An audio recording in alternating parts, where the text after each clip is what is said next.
खुदावन यीशु मसीह के नाम में आपको सलाम। परमेश्वर आपको आशीष दे और अपने पंखों की आड़ में आपको हमेशा सुरक्षित रखे। हालेलुया। मेरे प्रियो, परमेश्वर के वचन में लिखा है कि परमेश्वर का वचन हमारे रास्ते के लिए दीपक और हमारे मार्ग के लिए उजियाला है। यानी कि जहां पर अंधेरा होता है वहां पर हमें दीपक जलाने की जरूरत पड़ती है और दीपक जला करके उस रास्ते पे चलने की जरूरत होती है। आज जबकि संसार में अंधियारा है, दुख और कलेश है, परेशानियां हैं और समस्याएं हैं, लोग निराशाओं से गुजर रहे हैं, तो इस समय में परमेश्वर का वचन हमारे जीवन में दीपक का काम करता है, उजियाले का काम करता है, जो हमारे रास्ते को साफ करता है, हमें रोशनी देता है कि हमें इस समय में क्या करना है। इसलिए हमें परमेश्वर के वचन को सुनना, पढ़ना बहुत जरूरी है। आइए हम वचन की तरफ चलेंगे। परमेश्वर का वचन हमें पढ़ना और सुनना बहुत जरूरी है। इसके सुनने से हमें शांति मिलती, हमें आराम मिलता और हम अपनी निराशाओं से, अपने दुखों में से बाहर आते हैं।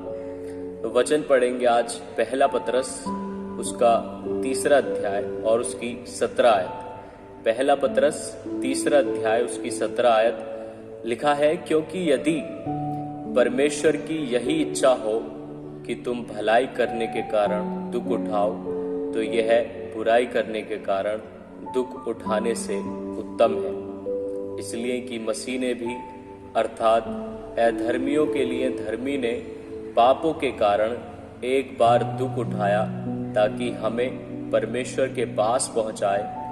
वह शरीर के भाव से तो घात किया गया, पर आत्मा के भाव से जिलाया गया। मेरे प्रियो, यहाँ पर परमेश्वर का वचन बात कर रहा है कि दुखों का आना हमारे जीवन में सहज है। जैसे मसीह ने दुखों को उठाया, अपार पीड़ा को हमारे लिए सहा और एक बार दुख उठा करके हमें पापों से आजाद करके अपने पिता के दाहिने हाथ जा करके बैठा। हालेलुया। वैसे ही जब हम उसकी औलाद हैं, उसकी संतान हैं, तो हमें भी इन दुखों में से गुजरना पड़ेगा, इन दुखों को सहना पड़ेगा, ताकि हम परमेश्वर की महिमा के स्थान तक पहुंचने पाए। जो स्थान परमेश्वर ने हमारे लिए रखा है, उस स्थान तक पहुंचने के लिए हमें इन दुखों में से गुजरना बहुत जरूरी है। जब आगे पढ़ते हैं पहला पतरस 4 अध्याय, तो यहाँ पर लिखा है पहली आयत में, इसलिए जबकि मसीह ने शरीर में होकर दुख उठाया, तो तुम भी उसी मनसा को हथियार के समान धारण करो, क्योंकि जिसने शरीर में दुख उठाया वह पाप से छूट गया। परमेश्वर का वचन कह रहा है कि जब तक हम शरीर में दुख ना उठाएंगे तो हम पाप से, पापी अभिलाषाओं से, पाप की क्रियाओं से आजाद नहीं हो सकते।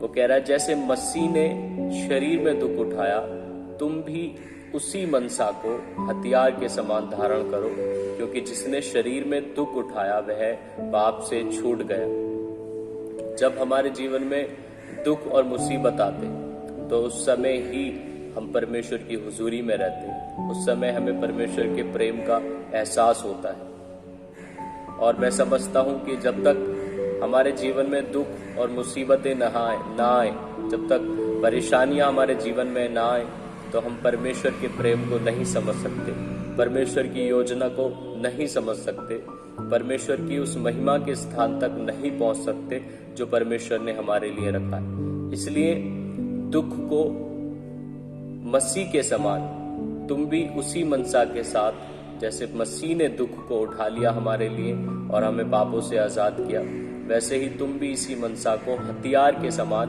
धारण कर, क्योंकि जिसने शरीर में दुख उठाया वह पाप से छूट गया। जब हम शरीर में दुख उठाएंगे तो पाप की प्रभुता हमारे जीवन से खत्म हो जाएगी, हम परमेश्वर के प्रेम को समझने लगेंगे।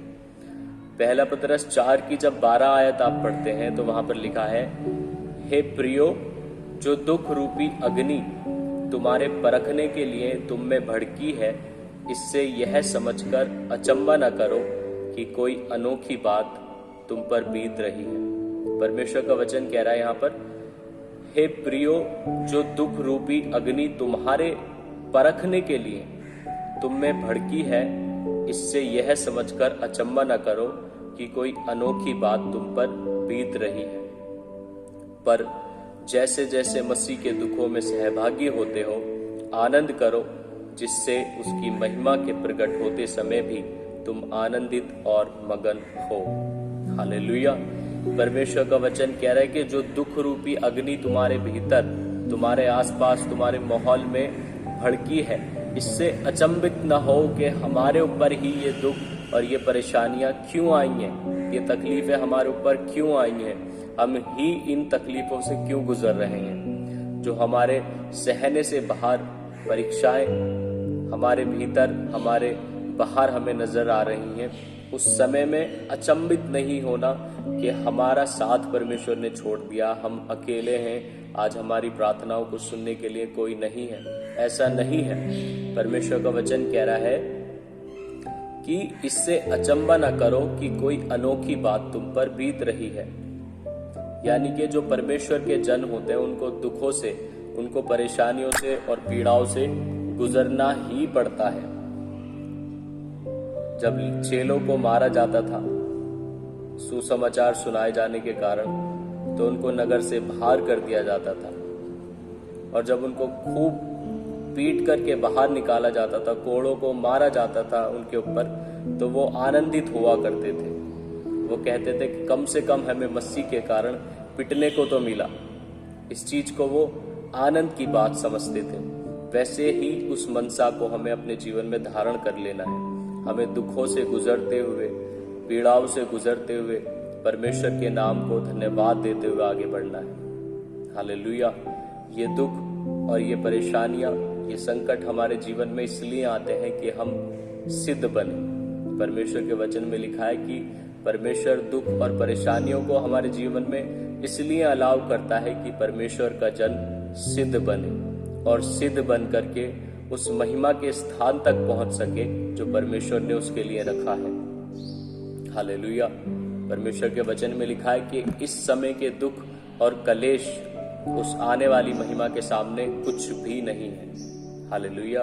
परमेश्वर का वचन कहता है कि तुम अपने दुखों के दिनों को, तुम अपने शोक को भूल जाओगे। इसलिए हमें डरना नहीं, हमें हताश नहीं होना, हमें घबराना नहीं है, बल्कि इन दुखों में आनंदित होना और परमेश्वर से लिपटे रहना, परमेश्वर के वचनों पर मनन करते रहना और परमेश्वर के वचनों को एक दूसरे के साथ बांटते रहना है। निराश नहीं होना, ये समझना है कि हमें दुखों से गुजरना जरूरी है, क्योंकि जब तक हम दुखों से नहीं गुजरेंगे तो परमेश्वर की उस महिमा के स्थान तक भी नहीं पहुंचेंगे। पर जैसे जैसे मसीह के दुखों में सहभागी होते हो, आनंद करो, जिससे उसकी महिमा के प्रकट होते समय भी तुम आनंदित और मगन हो। हालेलुया। मेरे प्रियो, वो क्या ही अद्भुत समय होगा जब परमेश्वर हमें इन पीड़ाओं से, इन दुखों से आजाद करके अपनी गोद में बैठाएगा, अपने पास बुलाएगा और हमें आनंद से भर देगा। हालेलुया। इन वचनों पर हमें मनन करना और अपने दुखों में परमेश्वर में स्थिर बने रहना, उस पर विश्वास करते रहना है कि परमेश्वर हमारा सामर्थी है, हमें थामे हुए है, वो हमें गिरने न देगा, हमें डगमगाने न देगा। उस पर विश्वास, अपना विश्वास उस पर बना करके रखना है। घबराना नहीं है, इन दुखों में डरना नहीं है, परमेश्वर पर पूरा पूरा विश्वास रखना है। हमें इन दुखों से गुजरना बहुत जरूरी है, क्योंकि हमें उस महिमा के स्थान तक पहुंचना है जो परमेश्वर ने हम में से हर एक के लिए रखा है। हालेलुया। जिसकी परमेश्वर का वचन कहता है, अगर तुम्हें कोड़े नहीं पड़े तो तुम परमेश्वर की संतान नहीं। परमेश्वर के वचन में लिखा है कि जिसको वो पुत्र बना लेता है उसे वो कोड़े भी लगाता है, और यदि तुम्हारे कोड़े नहीं पड़े तो तुम परमेश्वर की संतान नहीं। हालेलुया। इसलिए इन कोड़ों का मतलब यही है कि हम इन दुखों से, इन परेशानियों से, इन गंभीर हालातों से गुजर के परमेश्वर की महिमा के स्थान तक पहुंचे और परमेश्वर के नाम को धन्यवाद दें। इसलिए उसके वचन में बने रहें, अपने दुखों में घबराएं ना, डरे ना, परमेश्वर के वचनों पर विश्वास रखें। परमेश्वर इन सब वचनों के द्वारा आपको बड़ी आशीष और बरकत दे। सबको जय मसीह।